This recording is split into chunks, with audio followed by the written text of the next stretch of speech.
Edward the Blue Engine, Part 3, Saved from Scrap. There is a scrap yard near Edward's station.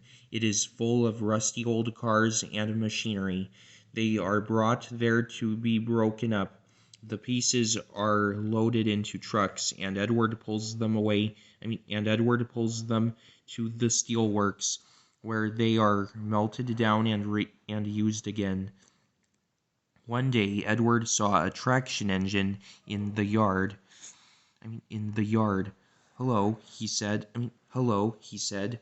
You're not broken and rusty. What are you doing here? I'm Trevor, said the traction engine sadly. They are going to break me up next week. What a shame, said Edward. My driver says I only need some paint, brasso, and oil to be as good as new, Trevor went on sadly. But it's no good. My master doesn't want me. I suppose it's because I'm old-fashioned. Edward snorted indignantly. People say I'm old-fashioned, but I don't care. The Fat Controller says I'm a useful engine. My driver says I'm useful too, replied Trevor. I sometimes feel ill, but I don't give up like these tractors. I struggle on and finish the job. I've never broken down in my life, he ended proudly. What work did you do? Asked Edward kindly.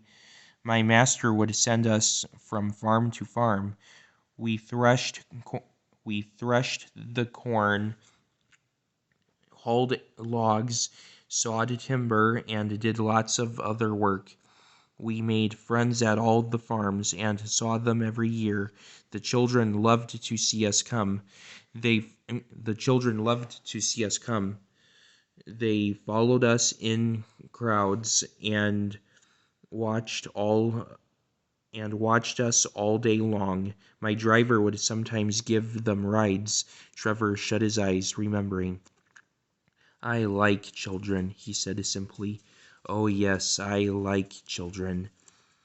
Broken up, what a shame, claimed Edward as he went back to work. I must help Trevor, I must. He thought of the people he knew who liked engines. Edward had lots of friends, but strangely none of them had room for a traction engine at home. It's a shame, he hissed as he brought his coaches to the station. Then, peep peep, he whistled. Why didn't I think of him before? Waiting there on the platform was the very person. Morning, Charlie. Morning, Sid. Hello, Edward. You look upset. What's the matter, Charlie? He asked the driver. There's a traction engine in the scrapyard, Vicar. He'll be broken up next week, and it's a shame. Jem Cole says he never drove a better engine. Do save him, sir. You've got room, sir. Yes, Edward, I've got room, laughed the vicar, but I don't need a traction engine. He'll saw wood and give children rides. Do buy him, sir, please. We'll see, said the vicar, and climbed into the train. Jem Cole came on Saturday afternoon. The Reverend's coming to see you, Trevor. Maybe he'll buy you. Do you think he will? Asked Trevor hopefully. He will when I've lit your fire and cleaned you up, said Jem. When the vicar and his two boys arrived in the evening, Trevor was blowing off steam. He hadn't felt so happy for months. Watch this, Reverence, called Jem, and Trevor. Watch this reference, called Jem, and Trevor chuffered happily about the yard. Oh, Daddy, do buy him, pleaded the boys, jumping up and down in their excitement. Now I'll try, said the vicar. Now I'll try. and the vicar climbed up beside Jem.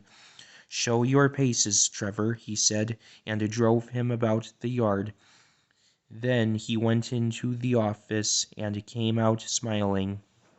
"I've got him cheap, Jem, cheap.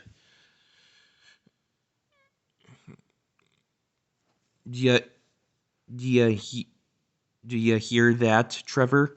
Do you hear that, Trevor?" cried Jem. The Reverend's saved you, and you'll live at the vicarage now." "Peep, peep," whistled Trevor happily. "Will you drive him home for me, Jem, and take these scallywags with you?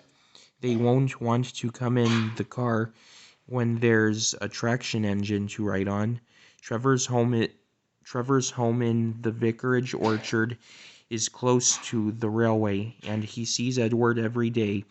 His paint is spotless, and his brass shines like gold. He saws firewood in winter, and Jem sometimes borrows him when a tractor fails. Trevor likes doing his old jobs, but his happiest day is at the church fete. Then, with a long wooden seat bolted to his bunker, he chuffers round the orchard, giving rides to children. Long afterwards, you will see him shut his eyes, remembering. I like children,"